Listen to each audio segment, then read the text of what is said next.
ya por pasar a lo que es la batalla de Moscú propiamente dicha, vamos a ponernos ya, que de hecho estamos ahí, ¿no? En el final de la batalla de Kiev, los alemanes pues han obtenido esta gran victoria con más de 500.000 de bajas y otra vez el segundo ejército Panzer o el segundo cuerpo Panzer de Guderian ya se sube nuevamente al norte, a la zona de Smolensk concretamente, donde los alemanes han tenido que ceder Yelnya, pero bueno, esto no vamos a centrarnos en esto, me refiero, pero ¿qué valoración haces tú del ejército alemán justo antes de iniciar esta operación Tifón contra Moscú y qué posibilidades reales consideras que tenía de éxito?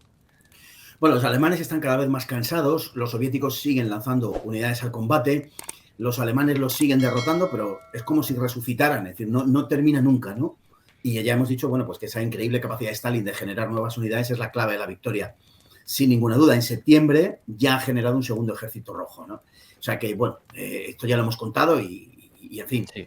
pero tiene que quedar claro para el oyente, para el que lo esté viendo, porque es la clave de todo esto, ¿no? De lo que explica, ¿no? De lo que está pasando.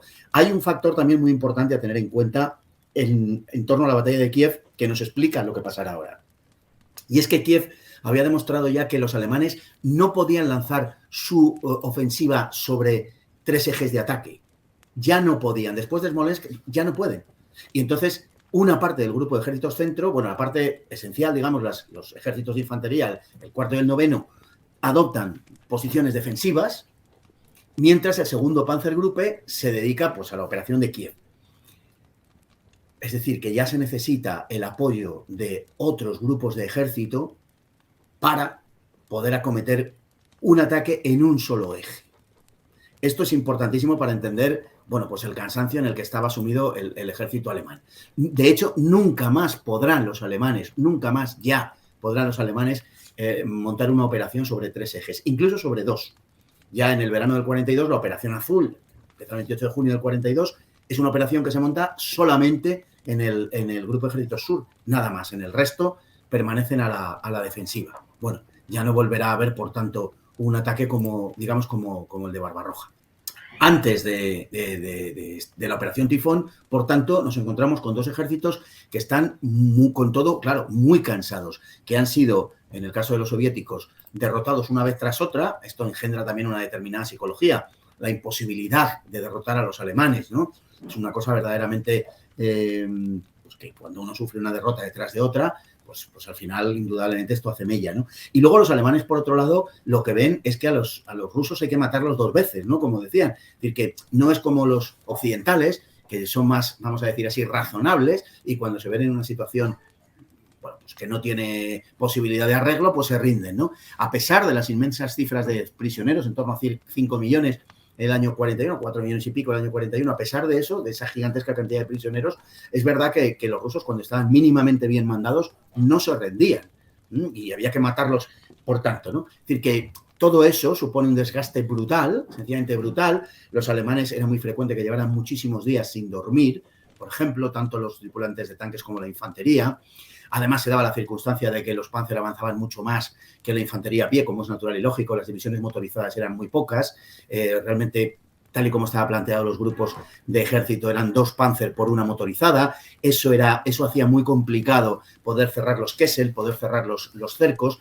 Los soviéticos escapaban con mucha frecuencia de esos cercos montados por las unidades blindadas, que las motorizadas tampoco se veían capacitados de cerrar del todo. Entonces Hitler toma la decisión de hacer los cercos más pequeños, lo cual es una decisión también, en términos generales, acertada, frente a la oposición de algunos generales, sobre todo del OKH, que lo interpretaban como una renuncia a objetivos estratégicos ambiciosos, porque decía, claro, así vamos a recorrer menos territorio. Pero Hitler decía, claro, pero vamos a tomar mucho menos prisioneros y a destruir muchas menos unidades. Vamos a hacer las cosas mejor, cerrando los Kessel, etcétera, ¿no? Bueno, todo eso acaba produciendo una situación de desgaste brutal y enorme en el ejército alemán, que tenía muy mal arreglo. ¿Por qué tenía muy mal arreglo? Pues básicamente por la cuestión logística. Entonces, antes de Tifón, los alemanes se encuentran en una situación logística que podemos casi, no sé, llamar extrema. Pensemos que los alemanes empiezan la campaña con 2.000 tipos diferentes de vehículos de toda clase,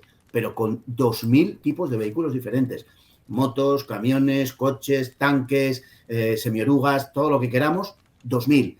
El caos logístico estaba, por supuesto, asegurado. No les preocupó la logística por dos razones. Primero, porque quiero pedir disculpas por el carraspeo, de verdad, a los que tengan que sufrirlo, pero no puedo hacer otra cosa. Ya lo lamento. Bueno, quiero decir que está diciendo que la gran cantidad de vehículos, muchos de ellos franceses, checos, etcétera, impedían pues una logística mínimamente decente, que los suministros pudieran llegar, además de los problemas de que llegaran por las carreteras y por el ferrocarril. Entonces, era todo verdaderamente complicadísimo. Tenían que apañárselo ellos en los talleres que improvisaban a nivel divisionario. Era una cosa verdaderamente de locos. Los propios alemanes tenían una gran diversidad de armamento, una gran diversidad, por ejemplo, de tanques.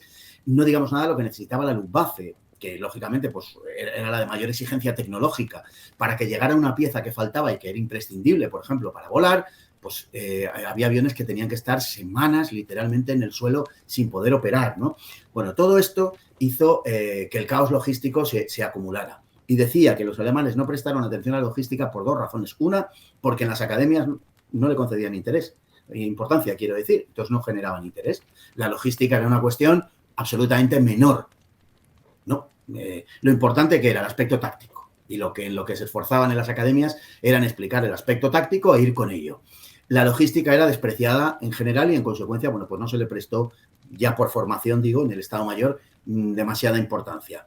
En primer lugar, por eso. Y en segundo lugar, porque, como se daba por hecho que se iba a derrotar al Ejército Rojo antes del Dnieper, y eso está aproximadamente unos 500 kilómetros de la frontera, bueno, lo que se había calculado es que hasta los 500 kilómetros justamente se las podrían apañar bien.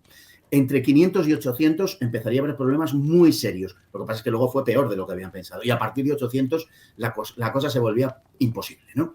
Bueno, pues el aspecto logístico al ejército alemán le cogió muy mal y fue verdaderamente penoso. Y entonces las circunstancias antes de Tifón fueron verdaderamente terribles. El desgaste de los alemanes era enorme y eso que el esfuerzo que hicieron en el Grupo de Ejércitos Centro para Tifón fue enorme, ¿no?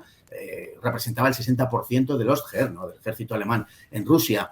En fin, lograron reunir unos 1.000 blindados aproximadamente, unas 14.000 piezas de artillería y sobre el papel más de 1.900.000 hombres. En realidad eran bastantes menos, puede que fueran la mitad, porque eso era, como digo, sobre el papel. Entonces, ¿a qué se enfrentaban a estos? Pues a un contingente soviético verdaderamente tremendo, ¿no? Lo que tenía enfrente, pues también todo lo que podían ponerla. En ese momento las divisiones estaban en una situación penosa, aproximadamente un 60% de sus efectivos, y algunas divisiones Panzer incluso estaban por debajo de eso. Con lo cual, el equivalente cuando empieza la operación Tifón en la Wehrmacht, cuando comienza a desarrollarse la operación, el equivalente de lo que tenían los alemanes era en torno a unas 86 divisiones, cito de memoria si no recuerdo mal, cuando en realidad pues tenía que haber algo así como 130 y tantas, ¿no? De las 136 que puso Alemania en Liza, ¿no? El 22 de junio, pues en este momento tenían unas 83. No para Tifón, perdón, sino para toda la Unión Soviética. Las divisiones Panzer, como digo, estaban en torno al 65%, 70%. En cuanto a los tanques. En cuanto a la división Panzer en su conjunto, teniendo en cuenta que no solamente eran blindados, estaban en torno a un 50% aproximadamente. Y las unidades de infantería estaban también en un 60% de su potencia. De manera que, pues era verdaderamente, para los alemanes casi, podemos decir, no voy a decir un imposible porque aquí hay un problema y es que hay una valoración por parte de los alemanes hacia los soviéticos y luego por parte de los soviéticos hacia los alemanes, tendremos ocasión de decirlo seguramente cuando hablemos de la batalla de Moscú en sí, contra la contraofensiva soviética, lo que hay es un error de entrada que es un menosprecio y minusvaloración del adversario. Entonces los alemanes creían que con un buen empujón verdaderamente el Ejército Rojo ahora sí que iba ya a morder el polvo y iba a caer bajo el ímpetu de la Wehrmacht, ¿no? Entonces ese era el presupuesto, pero el desgaste alemán era enorme. Necesitaban que la victoria fuera, aún no siendo una victoria decisiva, como hemos dicho, pero necesitaba que se produjera la victoria porque de otra manera lo pasarían muy mal y así sucedió. Sí, sí, la verdad que los alemanes, en cuanto a las reservas que tenían, tanto de hombres como de material y carros de combate, prácticamente en las primeras semanas ya se agotaron. Y ya para esta fecha, que estamos ya a finales de septiembre, no les quedaba nada prácticamente que enviar. Lo único que podían hacer, como tú bien has comentado, es traer tropas del grupo de ejércitos norte, principalmente, ¿no? Que también enviaron a Hoepner con el Sí, cuarto grupo Panzer y demás, porque eso ya es. o lo juntaban todo o no iban a ser capaces. Y luego también un factor clave, que si te parece lo podemos comentar un poco, es el factor del tiempo que hasta la fecha, ¿no? Hasta finales de septiembre del 41, le jugó a favor a los alemanes haciendo un tiempo bastante positivo. De hecho, cuando se inicia la operación Tifón, creo que el último día de septiembre, Eso es. primeros días de octubre, se va a mantener brevemente una brecha ahí de un tiempo muy bueno, que ellos dicen que era anómalo ya para esa fecha, y justo cuando se han lanzado, que ya empiezan a obtener sus resultados positivos, entonces es cuando le llega este mazazo tan temido, ¿no? Que era, en este caso van a ser las lluvias, ¿no? Y las heladas vendrán un poquito después, pero lo que quiero decir, que no lo he expresado bien, que si tal vez el mal tiempo hubiese llegado a finales de septiembre, antes de lanzarse la operación, quién sabe si se hubiera podido cancelar, porque hubiera sido inviable, ¿no? Lanzarse con todo embarrizado ya. Bueno, obviamente lo que estás comentando es la importancia de la climatología, que también lo trato, particularmente en el libro, en Oh, dos lugares, porque es fundamental para comprender verdaderamente lo que pasó, ¿no? Por un lado, pensemos que la Operación Barbarroja ya empieza tarde por dos razones, como todos sabemos, la campaña de los Balcanes y la climatología. La campaña de los Balcanes, en mi opinión, se le ha dado más importancia de la que tiene, porque aunque es verdad que afectó fundamentalmente al Panzergruppe 1 de Kleist, sin embargo, hubiera tenido que empezar igual Barbarroja igual de tarde, aunque no hubiera habido campaña de los Balcanes. ¿Por qué? Porque ese año la primavera vino muy tarde, vino muy fría y se desbordaron los ríos, incluso a comienzos del mes de junio, hacia un tiempo más propio de marzo-abril. Estaban las llanuras, particularmente en Polonia, que es el lugar central de donde salió casi todo, estaban las llanuras absolutamente inundadas. Hubiera sido imposible empezarlo antes. De manera que, bueno, toda la mitología, digamos, en torno a los Balcanes y la culpa de Mussolini por haber empezado la campaña de octubre del 40 con la invasión de Grecia, etcétera, hubiera tenido que sucediera o no, por causa de la climatología hubiera ocurrido igual, ¿no? Y luego, efectivamente, como bien dices, el verano en Rusia, fundamentalmente en Ucrania, es un verano razonablemente cálido, en algunos puntos de Ucrania verdaderamente cálido, con temperaturas normalmente superior a los 30, incluso 35 grados en algunos puntos, pero no dura demasiado. Lo que es el verano, lo que nosotros podemos entender como verano, aproximadamente, digamos, dura desde finales de junio hasta mediados como mucho de agosto. Normalmente en torno al 10 de agosto, algo así, 15 como mucho, el verano se termina. Y comienza un declinar que normalmente es lento mm. hasta comienzos de octubre. Para comienzos de octubre en Rusia hace frío. Pero es verdad que normalmente no suele nevar en una fecha tan temprana como aquel año que fue en torno al 7, 8 de octubre. Con todo, lo peor no fue la nieve, como sabemos. El hielo y la nieve al final proporcionan un firme, digamos, duro que permite las operaciones, particularmente las operaciones blindadas, sino que fueron las lluvias. Las lluvias que fueron intensísimas, llovió más de lo normal y ya lloviendo lo normal es tremendo, no se puede uno mover, se produce el fenómeno eso de la Rasputitsa, ¿no? Que es el embarramiento de todo el suelo, que se produce en dos fechas, con el deshielo a comienzos de la primavera, en marzo-abril, y luego con las lluvias del otoño, ¿no? Bueno, pues aquí estamos en las lluvias del otoño, las lluvias de octubre, y con la subida y luego el descenso de las temperaturas, aquello se transformó en unos barrizales absolutamente impracticables. Y no se podía mover nadie, esa es la realidad. En prácticamente una semana, 10 días, se produjo la parálisis total del ejército. Las temperaturas no eran demasiado bajas, digamos que estaban rondando los 5 grados, los 2 grados, una cosa así en la parte central del ejército, del grupo de ejércitos centro, pero ya no era verano, era ya frío, pero soportable, lógicamente, pero sobre todo, digo, era muy incómodo para los hombres porque se empapaba todo y para las máquinas porque no se podían mover. De tal manera que se produce desde el comienzo, efectivamente, el 30 de septiembre, que es cuando empieza a moverse 29-30 Guderian, hasta cuando se mueve el día 2 el conjunto del grupo de ejércitos, en adelante, pues digamos que se producen unos 15 días más o menos de avance, y de hecho el día 16 de octubre es el día del gran pánico en Moscú. El 16 de octubre empiezan a aparecer carnés del Partido Comunista por las alcantarillas de la capital soviética, que la gente se está deshaciendo de sus acreditaciones porque los alemanes van a entrar, se agotan la venta de los diccionarios ruso-alemán, y hay incluso manifestaciones, lógicamente con el temor que podían sentir los soviéticos ante la policía política, ¿no? Pues tenían que ser bastante timoratas, pero hay sublevaciones, rebeliones en fábricas, incluso en la calle, en las colas, etcétera, aunque menores de las que, por lo visto, como bien has relatado tú antes, esperaba Stalin, pero en todo caso, hasta cierto punto, alarmantes. Es verdad que, por otro lado, mientras tanto, una parte de la población soviética se está movilizando para cavar zanjas antitanques en las afueras de la capital, en el norte y fundamentalmente en el noroeste, oeste y suroeste de la capital, y donde casi darán la vuelta a todo Moscú. Y es verdad que hay una movilización, eso es un hecho, pero también es verdad que hay algaradas y expresiones incluso de revueltas antisemitas en Moscú, ¿no? Acusando a los bolcheviques de ser judíos, de favorecer a los judíos y de, en fin, pues de todo este tipo de cosas a los que los alemanes, cuando entren, pues pondrán fin según ellos, ¿no? Por tanto, sí, el tiempo atmosférico favoreció enormemente los propósitos soviéticos. De hecho, cuando más amenazadores eran los ataques alemanes, es cuando se produce esa parálisis, justo a mediados de octubre.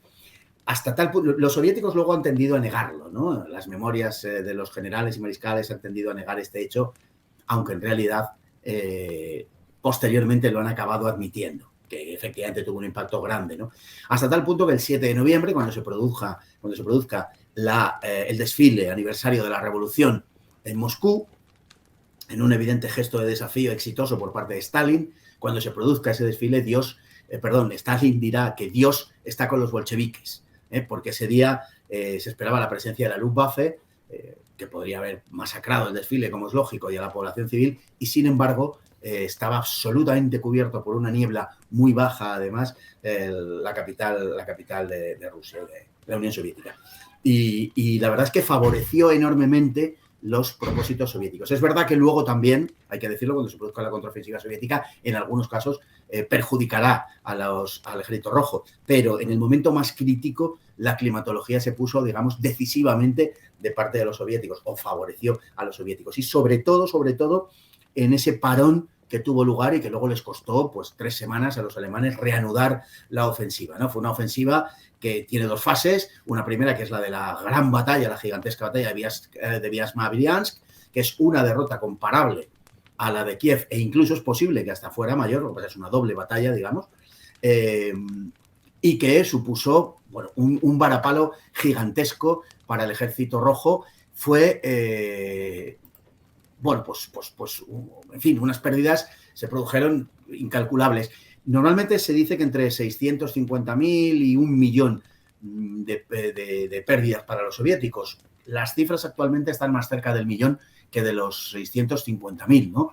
Hubo algunos soldados soviéticos que escaparon. Hay que tener en cuenta que la suma de las fuerzas soviéticas allí estaba en torno a 1.200.000, 1.250.000. Parece que del cerco de Vyazma escaparon unos 85.000 combatientes soviéticos, de Briansk unos 25.000, 23.000, me parece que dice concretamente David Stael, y que además posteriormente escaparían otros 100.000. En fin, sumarían como unos 200.000 en conjunto. Teniendo en cuenta que había más de 1.250.000, pues es posible que esté en torno al millón de soldados perdidos por el Ejército Rojo en esta doble batalla, ¿no? 7 de los 15 ejércitos habían sido completamente liquidados, y 64 de las 95 divisiones, 11 de las 15 brigadas de tanques, en fin, 6.000 cañones y 830 carros de combate en las batallas de Briansk y Vyazma.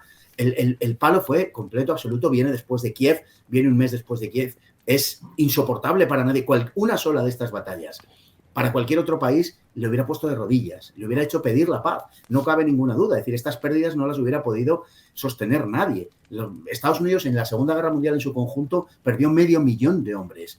Estamos hablando de que en esta batalla los soviéticos perdieron 1.000.000 de hombres. Estamos hablando de proporciones solo en una batalla. Es decir, estamos hablando de unas proporciones verdaderamente gigantescas, ¿no? Y es una victoria alemana que, en mi opinión, ya no se vuelve a producir en toda la guerra. No habrá otra de esas dimensiones, ni siquiera parecida en toda la guerra. Habrá otras victorias. El año siguiente, en el mes de mayo, conocemos la ofensiva de Timoshenko, en Kharkov, etcétera. Es una grandísima y contundente victoria alemana, pero no es o en Crimea, pero no es de estas gigantescas dimensiones, ¿no? Que ya no se volverá a producir. Entonces, quiero decir que esta es la primera fase de Tifón. Había empezado Tifón bajo los mejores auspicios en cuanto a los hechos militares, a la gigantesca victoria de la Wehrmacht.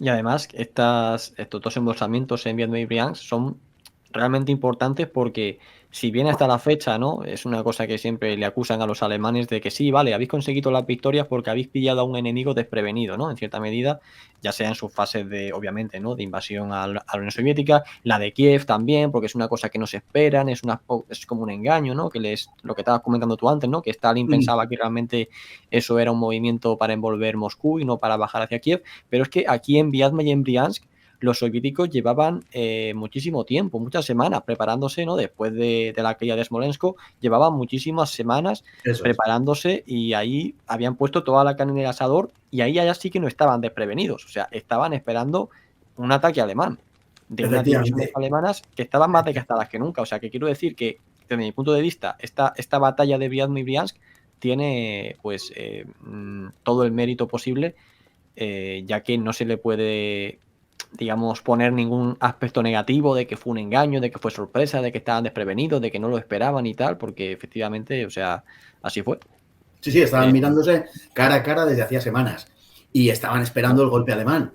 Y cuando se produce el golpe alemán, es decir, esto un poco lo que demuestra es pues el arte operativo y el arte táctico alemán, verdaderamente, que no tiene comparación con ningún otro contendiente de la Segunda Guerra Mundial en ese aspecto, ¿no? Otros fallos obviamente tenían, ¿no? Pero concretamente eso, ¿no? Y efectivamente un enemigo que esperaba la llegada de los alemanes y que estaba contando los días y que estaba reforzándose de la manera más exitosa posible, de la manera más efectiva posible, cayeron sobre ellos los alemanes y toda la anticipación de la que pudieron disfrutar fue insuficiente para frenar a los alemanes, que no solamente les derrotaron, sino que consiguieron, como decimos, esa gigantesca victoria. Que de hecho fue tan gigantesca, y esto lo que antes hablaba de él, de David Stael, que también lo comenta en su libro sobre la Operación Tifón, que hizo un programa sobre este asunto precisamente hace poco, que fue tan, digamos, fue tan exitoso este avance hacia Moscú, que Hitler incluso llegó a anunciar que ya se había obtenido la victoria sobre la Unión Soviética durante, no sé si fue el 8 o el 9 de octubre, ya dijo abiertamente, hemos obtenido la victoria, tal, así se lo dijo a su jefe de prensa, que ya lo emitió ya en una rueda de prensa que se hizo a Alemania, en el que fueron los corresponsales de guerra internacionales y demás, y luego pues el propio Goebbels tuvo que decir, oye, creo que nos hemos pasado, creo que hemos anunciado la victoria antes de tiempo, porque que justo fue también cuando coincidió con las lluvias y demás, que todo se embarrizó y se paralizó la ofensiva. O sea que fue, digamos, por un lado Stalin, ¿no?, en su capital diciendo que estaban más fuertes que nunca, y por otro Hitler anunciando al mismo tiempo, como digo, 8-9 de octubre, que ya habían ganado, ¿no? Fue un poco paradójico, no sé. La Unión Soviética jamás se volverá a levantar. Fue el anuncio, efectivamente. Era el anuncio de la victoria total. Claro, no podían pensar verdaderamente que la Unión Soviética fuera ya capaz de mantener, digamos, una defensa, porque era imposible, porque lo que habían perdido en términos prácticamente de todo, lo que habían perdido era realmente increíble. Es que, claro, estamos hablando de unas cifras que habían perdido, concretamente en Ucrania, además para esas fechas, ya una gran parte de la producción soviética había caído en manos de los alemanes. Es verdad que habían evacuado muchas fábricas, pero, por ejemplo, los yacimientos, las minas, etcétera, todo eso no se podía, no lo podían recuperar, ¿no?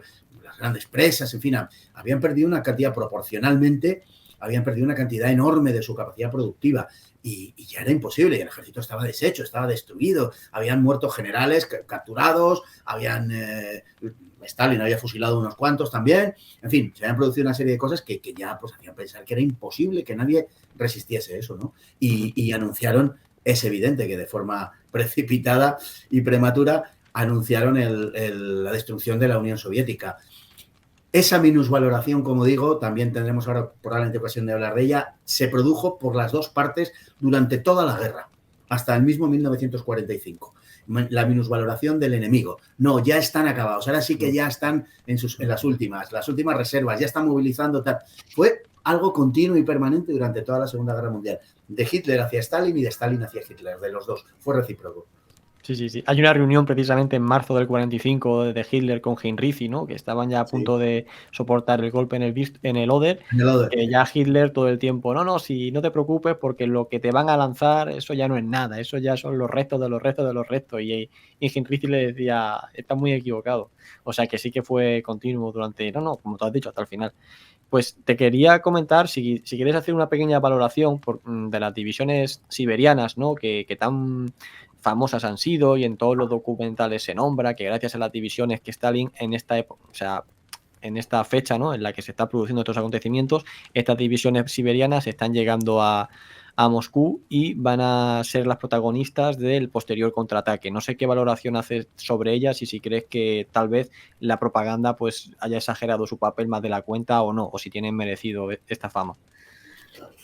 Bueno, eran divisiones verdaderamente estimables, eran divisiones frescas, eran divisiones formadas por mandos de muy buen nivel. Hemos hablado antes del ejército soviético, permíteme este pequeño paréntesis, y de la mala imagen que había dado en Polonia, en los países bálticos y en Finlandia, y es verdad. Pero nos hemos olvidado, me he olvidado de citar, y el mundo se olvidó en su momento, de lo que estaba pasando con Japón en el Lao Hassan, el año 38, y luego en Khalkhin-Gol el año 39.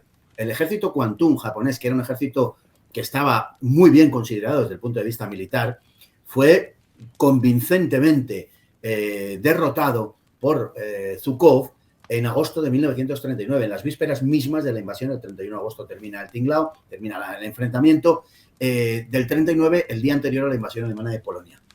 Y los japoneses sacaron la conclusión contraria de la que se estaba sacando en Occidente, que el ejército, o de la que se sacaría en Occidente, que el ejército rojo era un ejército muy digno de ser tenido en cuenta y que no era ninguna broma ni ninguna tontería. Con unas fuerzas más o menos equiparables a las que tenían los japoneses, como digo, aunque es verdad que tenían muchos más blindados, pero se impusieron a los japoneses, ¿no? Entonces, digamos que eso conviene también recordarlo. Bueno, las unidades que había en Asia, en Siberia, fundamentalmente eran buenas unidades, eran unidades que eran comparables a las que había perdido la Unión Soviética en junio del 41, que eran unidades mucho mejores que las que había en septiembre, en octubre, en noviembre, porque eran unidades del ejército, digamos, constituido en la Unión Soviética y no improvisadas, por tanto. Bueno, tuvieron y jugaron un papel importante, pero lógicamente han sido sobredimensionadas por la propaganda. La verdad es que los ejércitos que defendieron Moscú, digamos que se valieron por sí mismos, podemos decir. Queda muy cinematográfico y muy hollywoodiense pensar que llegaron en el último momento, ¿no? Como el séptimo de caballería, pues a auxiliar a los que estaban ya en las últimas frente a un enemigo poderoso y todas estas cosas. Bueno, no fue así verdaderamente, aunque no cabe, desde luego, desdeñar el aporte al frente de guerra en la batalla de Moscú, ni muchísimo menos. Pero verdaderamente, incluso sin ellas, se puede pensar que seguramente los soviéticos hubieran podido mantenerse. Llegaron al frente de Moscú desde Siberia gracias a la información de la que disponía Sorge, el espía alemán comunista que operaba en Tokio, en las esferas del gobierno japonés, y que informó a Moscú con rotundidad de que los japoneses iban hacia el sur, de que Japón iba contra Estados Unidos, al Pacífico, contra Gran Bretaña, contra Holanda, contra Francia. Bueno, habían tenido el problema de Indochina con Estados Unidos y seguían teniéndolo. Y bueno, pues les informó de eso, y entonces Stalin se fió, no le quedó más remedio, se fió de Sorge, que ya había acertado en la invasión alemana, por ejemplo, y que le suministraba buena información, y ordenó la retirada de las divisiones al frente alemán. Sin duda ninguna fue, pues lógicamente, una aportación de gran valor pero hay que restarle los aspectos más, digamos, hollywoodienses del asunto. Las divisiones que había peleando en el frente, las divisiones soviéticas, las divisiones que acababa de levantar Stalin, eran divisiones que probablemente se las hubieran compuesto para poder resistir. Muy probablemente entramos otra vez en la historia ficción en el que hubiera pasado y nunca se sabe, porque cuando en un conjunto de cosas se mueve uno de los elementos que constituyen el conjunto, no podemos pensar el conjunto sin ese elemento solamente. Tenemos que pensar que la ausencia de ese elemento modifica todo el conjunto. Entonces no sabemos exactamente qué es lo que hubiera podido pasar en caso de, pero desde luego no tuvieron el papel rotundamente decisivo que durante mucho tiempo pues se ha querido presentar como el aporte de las divisiones siberianas. ¿Importantes? Sí. ¿Decisivas? No. Sí, totalmente de acuerdo. Pues vamos ahora a avanzar allá, bueno, ya los alemanes, nos hemos quedado por ahí, ya han embolsado a casi, bueno, más de 600.000 soviéticos, cuanto menos, en estas dos bolsas. Y aquí ya tenemos a finales de octubre, principios de noviembre, una situación que ya nada tiene que ver con respecto a la que era un mes anterior, cuando la operación Tifón se lanzó, principalmente porque el clima ha cambiado por completo.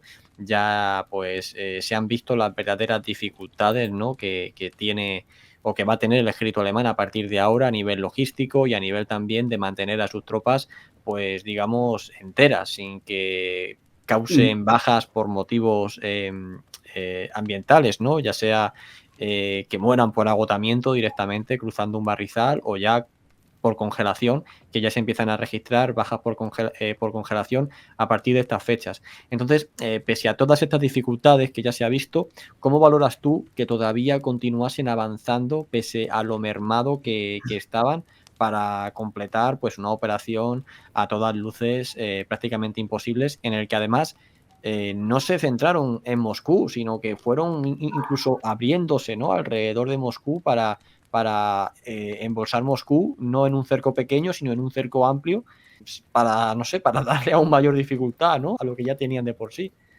Pues sí, la verdad es que digamos que fueron momentos de una enorme tensión por los dos lados, como es natural. Pese a que no hubiera supuesto el final de la guerra, los alemanes tenían un acicate evidente en la conquista de Moscú, porque pese a todo, pese a que se pudieran volar los edificios y pese a que se pudiera quemar la ciudad, aún así suponía un refugio del que estaban muy necesitados ante el terrible frío que estaban padeciendo, ¿no? Eso por un lado. De manera que, bueno, hay que decir que los habitantes de Moscú también, pues probablemente habría algunos que esperaban o que iban a acoger con esperanza a los alemanes, como en otras zonas de la Unión Soviética e incluso de la propia Rusia, no solamente de las regiones periféricas, sino también incluso de la propia Rusia, por un lado, y había pues, los que lo esperaban con auténtico terror, ¿no? Hay una anécdota, ¿no?, de aquellos días en donde por todo Moscú se habían puesto altavoces, como por todas las ciudades de la Unión Soviética en la medida de lo posible, se ponían altavoces para poder dictar las órdenes y que la población las cumpliera, etcétera, ¿no? Bueno, pues dando el parte de la mañana, de pronto unas fanfarrias militares interrumpieron la emisión de la radiodifusión soviética para emitir a través de la radio y por tanto de los altavoces y por tanto de todo Moscú, emitir una canción que los moscovitas no conocían, pero que, en fin, no era rusa seguro y no les sonaba de nada. Y es que los alemanes habían intervenido esas comunicaciones y estaban estaban metiendo en la radiodifusión soviética nada menos que el Horst Wessel Lied. Y de repente sonó por las calles de Moscú y aquello, lógicamente, sobrecogió a los moscovitas porque les llenó de pánico, ¿no? Dijeron, están aquí. Si pueden hacer esto, es que están aquí, ¿no? Entonces, lo que sucedió en aquellos días de verdadero pánico, donde fue el segundo gran pánico, los días de finales de noviembre, el cruce del canal Volga-Moscú, como bien decías, ¿no?, por Yakroma, como bien decías, relativamente lejos de Moscú, estaba como unos 50 kilómetros aproximadamente, o 60 kilómetros al norte de Moscú, que se produce el 27 de noviembre y que acercó todavía más en los días siguientes a los alemanes a la capital, el 240 Regimiento de Infantería y el 52 Antiaéreo, alcanzaron la estación de Kryukovo, que estaba a 22 kilómetros de Moscú. a 22 kilómetros de las afueras de Moscú. Es decir, que estaban verdaderamente encima mismo de la capital. De hecho, era el final de la red de cercanías de la capital y no terminó ahí, porque unos días más tarde la 35ª División de Infantería de la Wehrmacht avanzó por el sur hacia Moscú y llegó a 16 kilómetros de las afueras de Moscú, a 25 del Kremlin. O sea, es que estaban prácticamente en el mismo Moscú, ¿no? Recordemos también el caso del regimiento Deutschland, de la segunda división SS das Reich, que alcanzó la terminal del sistema de trolebuses a 17 kilómetros de Moscú. Es decir, se van acercando de una manera ya muy, muy, muy palpable encima mismo de la capital. Se oía el cañoneo, por supuesto, desde la capital, ¿no? O sea que un poquito después, el 3 de diciembre, la 87 División de Infantería está a 20 kilómetros en un bosque muy característico de las afueras de Moscú, donde se juntan el Istra y el Moskova. Hay, pues, en medio de un gran bosque que es tomado por los alemanes, por la 87 División, y desde el que los oficiales alemanes ven las cúpulas de San Basilio y del Kremlin, es decir, ese iconos prismáticos, ¿no? Esa imagen de que los alemanes lo vieron, parece ser que es verdad. Curiosamente, la División 87 era la misma división que entró en París, en primer lugar, en junio de 1940, el 14 de junio, ¿no? Cuando entraron los alemanes en París. Es la misma división. Ahora no entrarían en la capital soviética, y desde luego tampoco Moscú era París, ni aquellos días eran los primaverales días del año anterior en Francia, ¿no? Hay una anécdota, un caso incluso de un soldado alemán, un motorista, que parece que llegó a entrar en Moscú. Por lo menos eso se cuenta en Moscú, y eso cuentan incluso los guías turísticos de Moscú, y la gente mayor a la que le interesan, pues, la historia de su ciudad, ¿no? Que un soldado alemán entró a través del frente, se filtró, digamos, un motorista, y llegó hasta la estación de Bielorrusia, que efectivamente está al noroeste de Moscú, donde le mató la NKVD a tiros, ¿no? Bueno, se cuenta esta historia, todavía hoy se cuenta esta historia en Moscú. No sé hasta qué punto será verdad, será una leyenda, pero es plausible, es decir, es posible que hubiera podido suceder, porque los alemanes estaban muy cerca, y que alguna unidad, que algún soldado se perdiera o lo hiciera a propósito, vaya usted a saber, y entrara en Moscú, pues no cabe negarlo, es decir, cabe esa posibilidad. En cualquier caso, estuvieron muy, muy, muy, muy cerca, vieron el Kremlin con los prismáticos, seguramente es cierto, esa imagen que tantas veces se ha contado. Y bueno, ¿por qué no entraron en la ciudad y qué sucedió? Bueno, pues básicamente porque estaban extenuados, porque ya no tenían más fuerzas, es decir, ese fue el canto del cisne, hasta ahí llegaron, fueron a morir en la orilla, ¿no? Que se dice a veces, pues eso es exactamente lo que pasó. Fue un empuje en torno sobre todo al noroeste de Moscú, es donde más cerca estuvieron de la capital. Por la parte del noroeste, por el canal Volga-Moscú, y por el sur, recordemos que a partir de Tula estaba Guderian, y también intentó acercarse, no llegó tan lejos, fue uno de los que primero sufrió el contraataque de los soviéticos. Recordemos que Stalin estaba obsesionado con Guderian, decía aquello de deténgame usted a ese demonio de Guderian, porque, bueno, pues era el general blindado más conocido, y además su Panzergruppe, el 2, era el mejor dotado de medios blindados, y otros, ¿no? Y el que tenía en general más apoyo. Y bueno, la verdad es que Guderian fue enormemente exitoso a la hora de sacarle partido a esos medios blindados, aunque también habría que hablar de Guderian y echarle de comer aparte, ¿eh? Porque también puso en muchos problemas a los ejércitos, a las divisiones de infantería, hacía la guerra por su cuenta, hacía bastante lo que le daba la gana, y los demás se tenían que atener a las decisiones que él tomaba. Luego el éxito era suyo, y en fin, los demás, pues que se las apañaran como pudieran.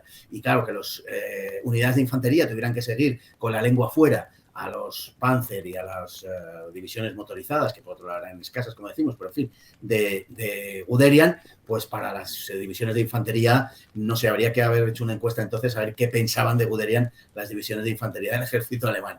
Pero vamos, que sí, estuvieron absolutamente, pues eso, muy, muy, muy, muy cerquita de Moscú. Fue la segunda fase de la Operación Tifón, y estuvieron, como digo, a punto de conquistar la capital. bien entendido que no debemos considerar que esa toma de la capital representaba el triunfo final. Es decir, que hay veces que cuando se dice los alemanes estuvieron a punto de tomar Moscú y tal, como diciendo, estuvieron a punto de ganar la guerra.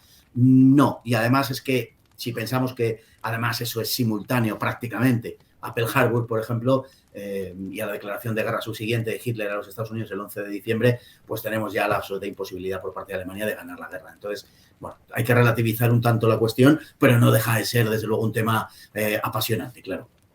Un pequeño inciso, ¿te has unido ya a nuestro canal de Telegram? Noticias, pequeñas curiosidades que no dan para vídeo, información sobre nuestros próximos viajes, nuestras próximas conferencias, nuestras próximas entrevistas, pero sobre todo la seguridad de que por ahí el mensaje siempre llega. Tienes el link en la descripción de este programa.